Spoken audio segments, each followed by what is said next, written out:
Kak, itu sudah biasa. Anak muda berpusaka baru luar biasa.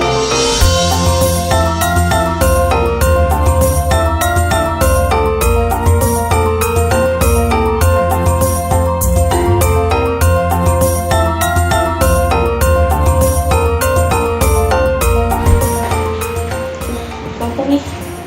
Makan ah.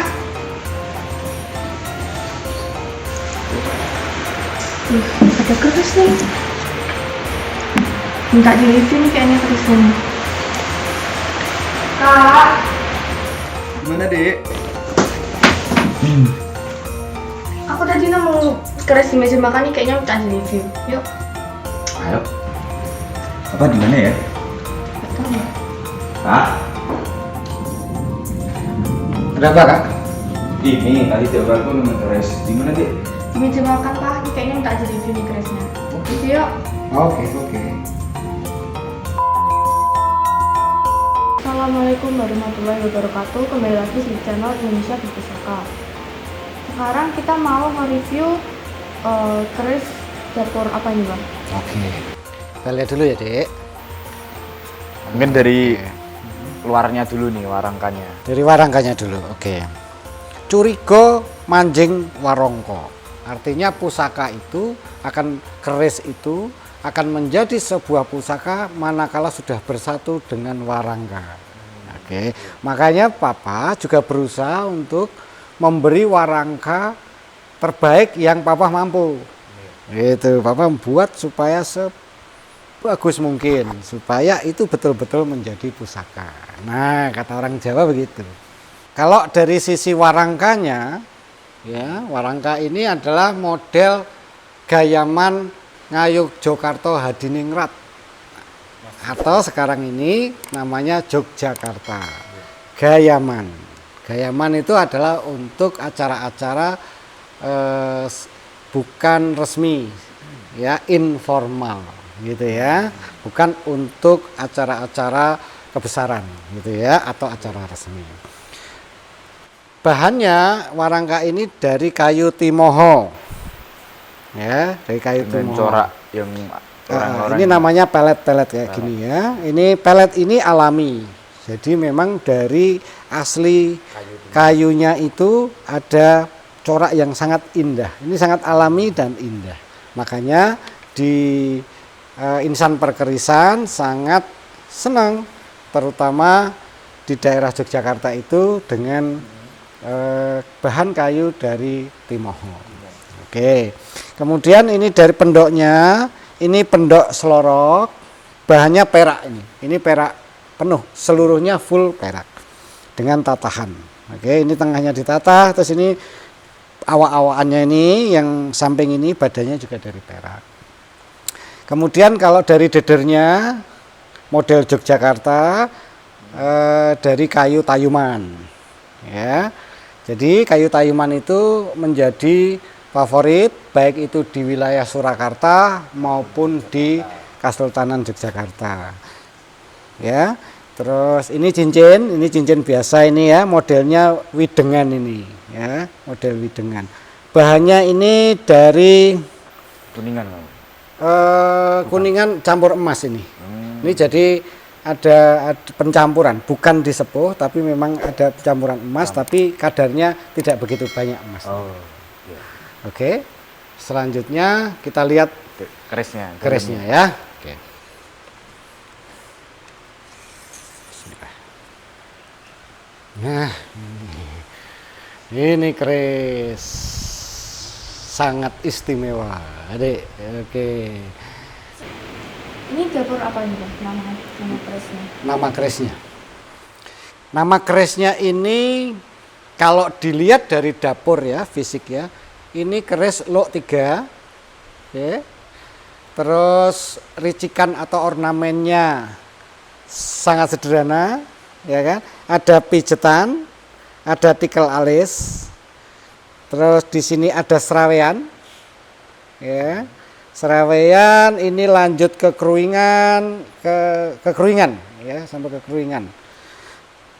Terus depannya tikel alis ini naik juga ada keruingan. Terus ini gonjonya bergonjo wilut. Nah, gonjo wilut itu gonjo yang ini bergelombang. Oke, bergelombang 2 begini, gonjo wilut. Gandeknya lugas, ini namanya keris dengan dapur. Oh, Kalau apa Kak? kalau Oh, enggak, enggak. Oh, bukan. Dapurnya jangkung. jangkung. Lot Iya, 3 iya. itu jangkung ya. Ini jangkung. Terus yang membuat ini lebih istimewa lagi adalah adanya kinatah ya dari bahan emas ya yang berbentuk kolo. Kolo itu bahasa Jawa ya. Kalau bahasa Indonesia itu kala jengking. Kalau bahasa Inggrisnya itu scorpion ya kan. Ini kolo dan sebaliknya adalah cakra. Oke. Kalau orang Jawa bilang kolo cokro. Nah, itu memiliki makna khusus, memiliki makna khusus ya. Jadi ini dapur. Oke, kalau maknanya ya. Yang pertama makna dari bentuk dapur. Dapurnya jangkung lok 3. Jangkung itu bahasa Jawa. Kalau bahasa Indonesia itu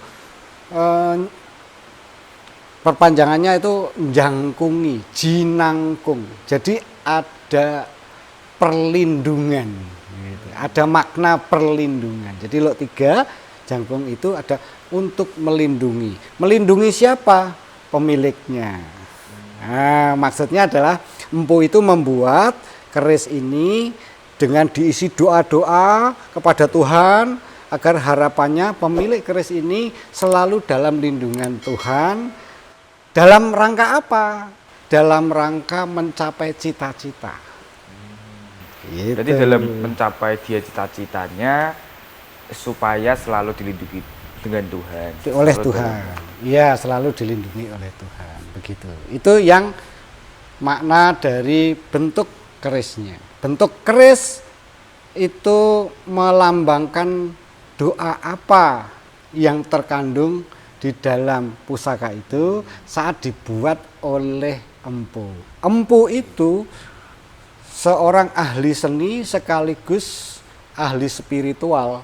Jadi beliau itu, para empu zaman terdahulu itu juga rata-rata mempunyai kemampuan indera keenam lebih.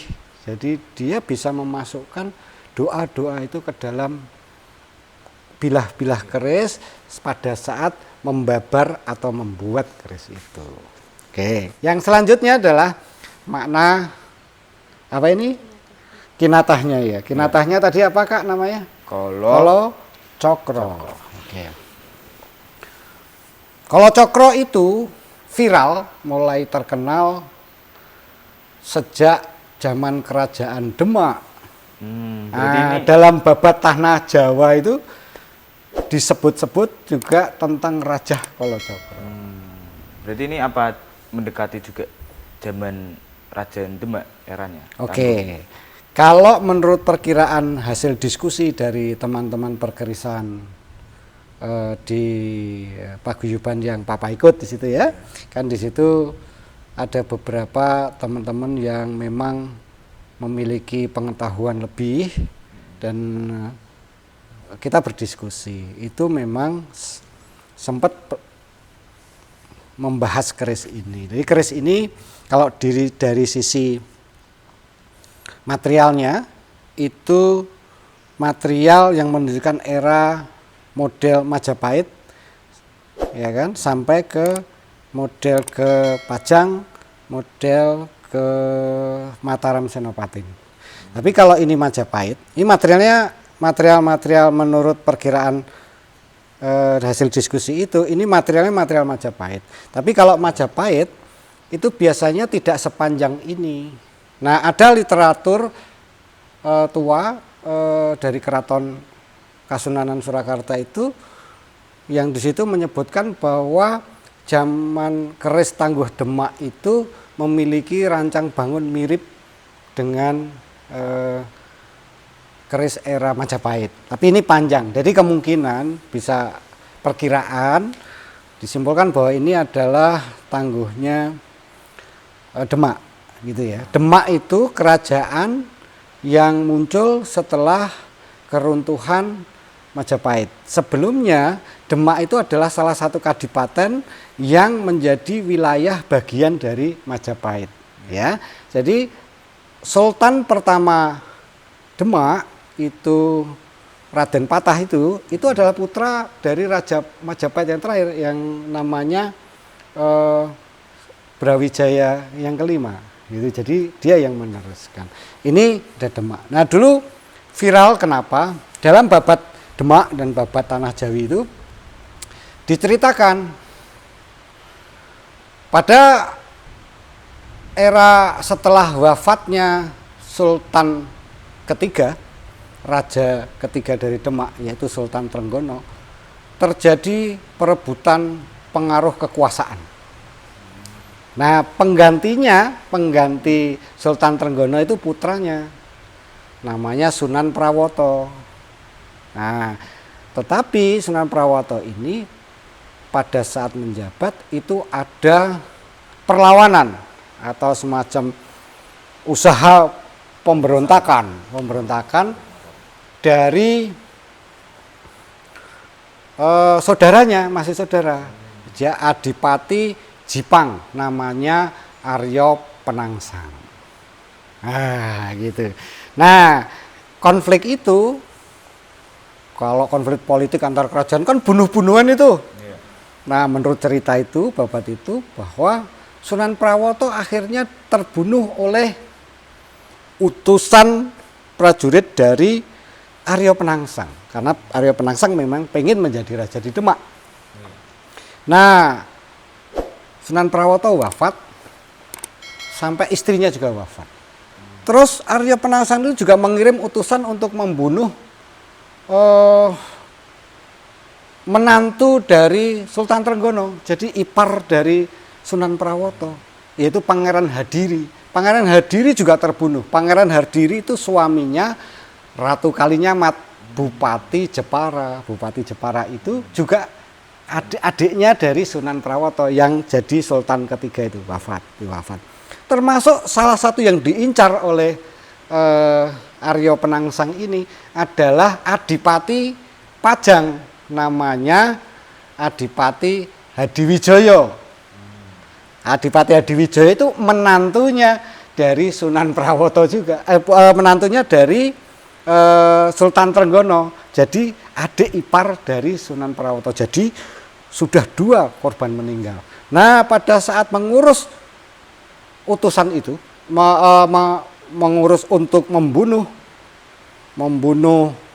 Adipati Hadiwijoyo itu gagal. Nah, Adipati Hadiwijoyo itu dulu namanya Mas Karebet, Joko Tingkir Sakti gitu kan. Jadi 4 orang utusan yang disuruh membunuh itu nggak bisa nembus tubuhnya, kerisnya itu untuk membunuh itu dikeroyok, itu nggak bisa karena apa? Kebal gitu, sakti. Nah, setelah gagal, tapi orang yang diperintah oleh Aryo Penangsang untuk membunuh itu tidak dihukum, tidak dibunuh sama dia, tapi malah justru dikasih hadiah, terus dikasih pakaian yang bagus, kayak macam-macam, suruh pulang, gitu. Suruh pulang ke Kadipaten Jipang untuk menghadap Aryo Penangsang. Nah, Aryo Penangsang marah tuh kan, merasa terhina gitu kan. Nah, akhirnya Sunan Kudus yang waktu itu adalah guru dari Aryo Penangsang berupaya untuk mendamaikan, ini menurut cerita, mendamaikan konflik Joko Tingkir ini dengan Aryo Penangsang. Bertemulah di suatu daerah di Demak, ya, untuk bisa didamaikan supaya tidak berlarut-larut, gitu masalahnya. Kan saling bunuh-bunuhan. Kalau dulu kan rebutan kekuasaan itu bunuh-bunuhan. Nah, sebenarnya upaya untuk menyatukan, mendamaikan itu sebenarnya siasat, gitu. Siasat dari gurunya, dari Betul. Sunan Kudus itu. Sunan Kudus itu siasat untuk bisa menaklukkan Adipati Pajang itu. Yang dipimpin. Iya, Adipati Adiwijaya itu. Nah, diaturlah siasat itu. Jadi menurut cerita di situ sudah disiapkan meja dan kursi. Mana kursi yang akan didudukin oleh Arya Penangsang, mana yang akan diduduki oleh Adipati Hadiwijaya itu, Joko Tingkir itu, ya kan? Nah, kursi yang rencananya akan diduduki oleh Joko Tingkir itu dikasih Raja Kalacakra oleh Sunan Kudus. Agar apa? Kesaktiannya luntur, hilang, dan bisa dibunuh. Di situ. Nah, itu menurut cerita. Masalah benar salahnya wallahu alam. Nah, ceritanya masih belum berhenti. Akhirnya datanglah Adipati Pajang itu. Ya, dari Pajang sampai ke Demak. Pajang itu di daerah Surakarta. Ya, petilasannya masih ada. Itu datang jauh itu, ya kan? Kalau sekarang pakai mobil tol cepat, tapi kalau juga naik kuda gitu. Itu lama berhari-hari, akhirnya ketemu. Nah, pada saat melihat tempat itu, Adipati Hadiwijaya itu orang sakti kan. Beliau itu muridnya Sunan Kalijaga. Jadi para petinggi kerajaan, kadipaten dan sebagainya itu semuanya murid-muridnya wali gitu kan. Wali Songo kan sama-sama Wali Songo. Sunan Kalijaga itu salah satu Wali Songo, Sunan Kudus juga Wali Songo. Nah, Sunan Kudus ini ada cerita pernah menghukum mati ayahnya Sunan Kalijaga. Bukan, Adipati Pajang. Oh, Joko Tingkir. Ki Ageng Pengging namanya. Itu dihukum mati atas perintah raja saat itu. Jadi ceritanya memang ya begitulah politik kan, politik dibalut agama lah, terus akhirnya terjadi bunuh-membunuh. Itu ceritanya berentet. Nah, akhirnya pada saat Sudah datang ya kan, Joko Tingkir bisa melihat, oh ini sudah dipasang ini Raja Kalacakra. Akhirnya apa? Beliau minta tuker tempat duduknya. Nah, Arya Penangsang itu juga sakti. Jadi sama-sama sakti. Nah, beliau bilang, saya nggak takut, gitu kan. Akhirnya tetap duduk, jagoan neon gitu kan, duduk di situ. Oke. Nah, pada saat begitu duduk, nah Adipati Hadiwijaya, Adipati Pajang itu kan tidak terpengaruh, ya kan, wong kursinya tidak diapa-apain. Lah, yang siapa? Arya Penangsang itu ilmunya luruh, sampai ceritanya dia harus 40 hari berpuasa untuk bisa menghilangkan pengaruh dari Raja Kalacakra itu. Raja Kalacakra kan ditulisin di situ. Itu. Jadi saat itu begitu ceritanya. Jadi memang berdasarkan dasar cerita itu terkenalah namanya Raja Kalacakra yang memang diperuntukkan untuk bisa melunturkan kesaktian orang atau lawannya itu. Iya. Nah, itu diwujudkan dalam Kinatah Keris. Nah, kinatahnya Kalacakra. Jadi kalau dihubungkan dengan cerita itu, ya cerita rakyat itu, keris jangkung Kinatah Kalacakra ini adalah keris yang diperuntukkan oleh seseorang yang mengejar cita-cita agar mendapatkan perlindungan dari Tuhan, ya, dan bisa mengalahkan semua penghalang yang akan muncul di depannya dalam perjalanannya mencapai cita-cita. Begitu ya. Oke. Demikian pembahasan episode kali ini tentang keris jangkung Kinatah Kalacakra. Oke, cukup sekian. Orang tua berpusaka itu sudah biasa. Anak muda berpusaka baru luar biasa. Sekian, assalamualaikum warahmatullahi wabarakatuh. Waalaikumsalam.